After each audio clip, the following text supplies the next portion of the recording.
अगर वे ईंट का जवाब पत्थर से देना सीख जाते तो शायद सभ्य कहलाने लगते। किसके लिए कहा गया है? भारतीयों के लिए कहा गया है। जापान की मिसाल सामने है। एक ही विजय ने उसे संसार की सभी जातियों में गण्य बना दिया। यहां पर लेखक जापान का उदाहरण प्रस्तुत कर रहे हैं। वे जापान कहते हैं कि जापान एक छोटा सा देश है, उसने एक ही जीत में संसार की सभ्य जातियों में अपने आप को शामिल कर लिया है। लेकिन गधे का एक छोटा भाई और भी है जो उससे कम ही गधा है, और वह है बैल। जिस अर्थ में हम गधे का प्रयोग करते हैं, कुछ उसी से मिलते जुलते अर्थ में बछिया के ताऊ का भी प्रयोग करते हैं। बछिया के ताऊ का अर्थ होता है अत्यधिक मूर्ख। कुछ लोग बैल को शायद बेवकूफों में सर्वश्रेष्ठ कहेंगे, मगर हमारा विचार ऐसा नहीं है। बैल कभी कभी मारता भी है, कभी कभी अड़ियल बैल भी देखने में आता है और भी कई रीतियों में अपना असंतोष प्रकट कर देता है। अतएव उसका स्थान गधे से नीचा है। तो यहां पर लेखक कहते हैं कि बैल के विषय में बताते हुए कहते हैं, गधे के गुणों जैसा एक और पशु है जो उसका छोटा भाई कहलाता है, जिसे गधे से थोड़ा कम मूर्ख माना जाता है। इसलिए बछिया के ताऊ का प्रयोग किसके लिए किया गया है? अत्यधिक मूर्ख व्यक्ति के लिए किया गया है, जिसका अर्थ क्या होता है? अत्यधिक मूर्ख।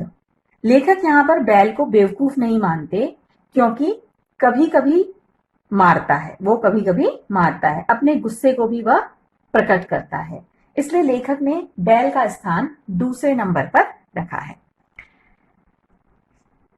अगले पैराग्राफ में लेखक दो बैलों की कहानी को प्रस्तुत कर रहा है।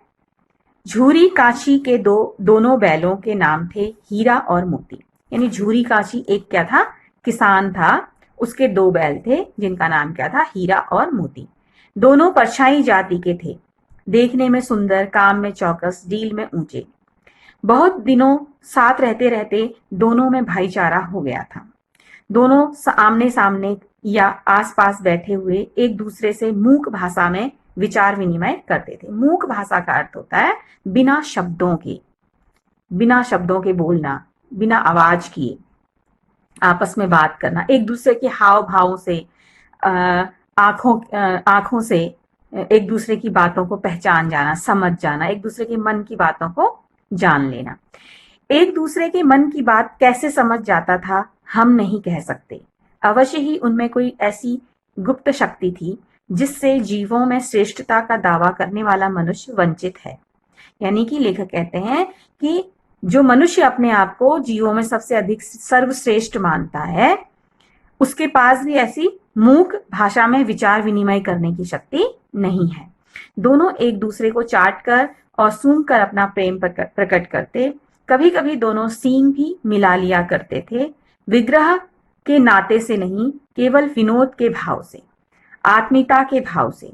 जैसे दोस्तों में घनिष्ठता होते ही धौल धप्पा होने लगता है। धौल धप्पा का मतलब वो आपस में हंसी मजाक में जो लड़ाई झगड़ा करते हैं उसे धौल धप्पा कहा जाता है। एक दूसरे को चिढ़ाना, एक दूसरे को हंसी मजाक में झगड़ा करना। इसके बिना दोस्ती कुछ फुसफुसी, कुछ हल्की सी रहती है, जिस पर ज्यादा विश्वास नहीं किया जा सकता। जिस वक्त ये दोनों बैल हल या गाड़ी में जोत दिए जाते और गर्दन हिला हिला कर चलते, उस वक्त हर एक की यही चेष्टा होती थी कि ज्यादा से ज्यादा बोझ मेरी ही गर्दन पर रहे। कहने का मतलब क्या है कि वो एक दूसरे से इतना अधिक प्रेम करते थे कि दूसरे के बोझ को कम करना चाहते थे और अपने बोझ को ज्यादा से ज्यादा उठाना चाहते थे। चाहते थे कि मैं ज्यादा से ज्यादा बोझ उठाऊं और मेरा साथी को कम बोझ उठाना पड़े, उसको आराम मिले। तो एक दूसरे का वो ख्याल रखते थे। दिन भर के बाद दोपहर या संध्या को दोनों खुलते तो एक दूसरे को चाट चूट कर अपनी थकान मिटा लिया करते थे। नाद में खली भूसा पड़ जाने के बाद दोनों साथ उठते, साथ नाद में मुंह डालते और साथ ही बैठते थे। एक मुंह हटा लेता तो दूसरा भी हटा लेता था। तो प्रस्तुत जो गद्य खंड है इसमें लेखक दो बैलों की मित्रता का वर्णन कर रहे हैं। जानवर होने के बाद भी उनमें इतनी घनिष्ठता है कि वे अपने सारे काम एक साथ करते हैं और एक दूसरे के बोझ को कम करने का प्रयास करते हैं। आगे बढ़ते हैं। संयोग की बात, झूरी ने एक बार गोई को ससुराल भेज दिया। यानी कि ससुराल क्या, जो झूरी की पत्नी का मायका होगा ना, वहां पर। बैलों को क्या मालूम वे क्यों भेजे जा रहे हैं। समझे मालिक ने हमें बेच दिया। अपना यूं बेचा जाना उन्हें अच्छा नहीं लगा। यानी कि बैलों ने समझा कि उनको बेच दिया गया, तो उन्हें उस बात का बहुत अधिक बुरा लगा। पर झूरी के साले गया को घर तक गोई ले जाने में दांतों पसीना आ गया। दांतों पसीना आना मतलब बहुत अधिक कठिनाई का सामना करना। तो जो बैल थे उन्होंने झूरी को क्या कर दिया, पूरे रास्ते भर बहुत अधिक परेशान कर दिया, क्योंकि वो उसके घर नहीं जाना चाहते थे और उन्हें उस बात का बहुत बुरा लगा था कि झूरी ने उनको बेच दिया है। पीछे से हाँकता तो दोनों दाएं बाएं भागते, पगहिया पकड़कर आगे से खींचता तो दोनों पीछे को जोर लगाते, मारता तो दोनों सींग नीचे करके झुंकारते। अगर ईश्वर ने उन्हें वाणी दी होती तो झूरी से पूछते, तुम हम गरीबों को क्यों निकाल रहे हो? हमने तो तुम्हारी सेवा में कोई कसर नहीं उठा रखी। अगर इतनी मेहनत से काम न चलता था तो और काम ले लेते। हमें तो तुम्हारी चाकरी में मर जाना कबूल था। हमने कभी दाने चारे की शिकायत नहीं की। तुमने जो कुछ खिलाया वह सिर झुकाकर खा लिया। फिर तुमने हमें इस जालिम के हाथ क्यों बेच दिया? तो यहाँ पर जो बैल हैं उनकी भावनाओं का वर्णन किया गया है कि जब वो अपने मालिक के घर से दूसरे के घर जाते हैं तो उन्हें ऐसा लगता है कि उन्हें बेच दिया गया, तो उन्हें बहुत दुख महसूस होता है। तो वो यहाँ पर ऐसा सोचते हैं कि अगर हमारे पास क्या होता, जवान होती, तो हम अगर अपने मालिक से पूछ सकते, तो पूछते कि उन्हें क्यों बेचा गया ऐसे, तो वो दूसरी जगह नहीं जाना चाहते हैं। तो और यहाँ पर यह भी बताया गया है कि वो अपने मालिक के लिए इतने वफादार हैं कि चाहे उनको कितना ही काम क्यों ना करना पड़े, चाहे उन्हें कितना ही परिश्रम क्यों ना करना पड़े, फिर भी वो उनके ही घर रहना चाहते हैं, फिर भी वो अपने ही मालिक के पास रहना चाहते हैं, क्योंकि वो अपने मालिक से अत्यधिक प्रेम करते हैं। संध्या समय दोनों बैल अपने नए स्थान पर पहुंचे। दिन भर के भूखे थे, लेकिन जब नाद में लगाए गए तो एक ने भी उसमें मुंह न डाला। दिल भारी हो रहा था। जिसे उन्होंने अपना घर समझ रखा था वह आज उनसे छूट गया। वह नया घर, नया गांव, नए आदमी उन्हें बेगाने से लगते थे।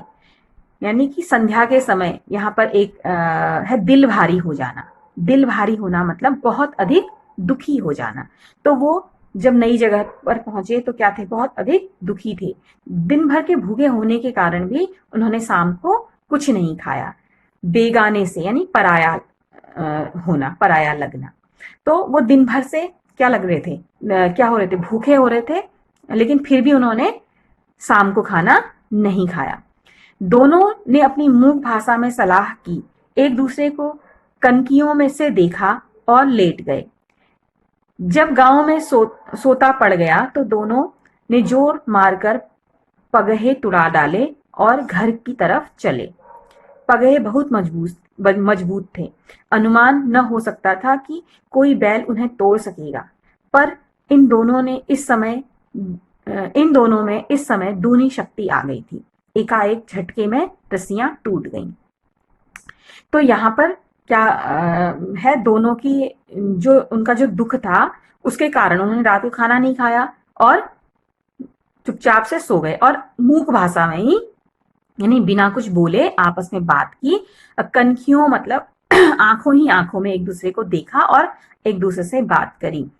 और रात को जब सब सो गए तो वो अब जिस जगह पर वो बंधे थे, जिस पगहे से वो बंधे थे, उसको उन्होंने क्या कर दिया, उखाड़ दिया और एक झटके में उखाड़ दिया। रस्सियां टूट गई और वो वहां से चले गए। झूरी प्रातःकाल सोकर उठा तो देखा कि दोनों बैल चरनी पर खड़े हैं। दोनों की गर्दनों में आधा आधा गराव लटक रहा है। घुटने तक पांव की कीचड़ से भरे हैं और दोनों की आंखों में विद्रोहमय स्नेह झलक रहा है। यानी कि जब वो पहुंचते हैं, वापस अपने गांव पहुंच चले जाते हैं, तो झूरी जब सुबह उठता है तो देखता है कि दोनों बैल कहाँ हैं? वहां चरनी पर हैं। चरनी का मतलब जहां पर उनको चारा दिया जाता है, उस जगह पर खड़े हैं। और विद्रोहमय स्नेह झलकना, यानी कि उनकी आंखों में अपने मालिक के लिए विद्रोह भी है, लेकिन वो विद्रोह कैसा है? स्नेह भरा है, प्रेम से भरा है। यानी कि वो उससे नाराज हैं कि क्यों उसने हमको बेचा, क्यों उसने हमको दूसरे के घर भेजा। झूरी बैलों को देखकर स्नेह से गदगद हो गया। स्नेह से गदगद हो जाना मतलब बहुत अधिक प्रेम उमड़ आना। दौड़कर उन्हें गले लगा लिया। प्रेमालिंगन और चुंबन का वह दृश्य बड़ा ही मनोहर था। यानी कि उसने उसको क्या किया? उसको गले से लगाया, उन्हें प्यार किया। तो वो जो सीन था, वो जो देखने जो दृश्य था, बहुत ही क्या था? मनोहर। मनोहर का मतलब मन को मोह लेने वाला, मन को हर लेने वाला। घर और गांव के लड़के जमा हो गए और तालियां बजा बजा कर उनका स्वागत करने लगे। यानी कि जो गांव के जो बच्चे थे, जो लोग थे, वो भी क्या करने लगे? उन दोनों बैलों का स्वागत करने लगे। उन्हें भी उन दोनों से बहुत अधिक प्रेम था। गांव के इतिहास में यह घटना अभूतपूर्व न होने पर भी महत्वपूर्ण थी। बाल सभा ने निश्चय किया, दोनों पशु वीरों को अभिनंदन पत्र देना चाहिए। अभिनंदन पत्र का अर्थ क्या होता है? उनको पुरस्कार देना, यानी जिसमें क्या लिखा हो? उनके स्वागत का के लिए पत्र उनको दिया जाना। तो कोई अपने घर से रोटियां लाया, कोई गुड़, कोई चोकर, कोई भूसी। यानी कि अलग अलग चीजें देकर उन्होंने क्या किया? उनको उनका उनको प्यार जताया, उनका स्वागत किया। किसका? उन दोनों बैलों का स्वागत किया।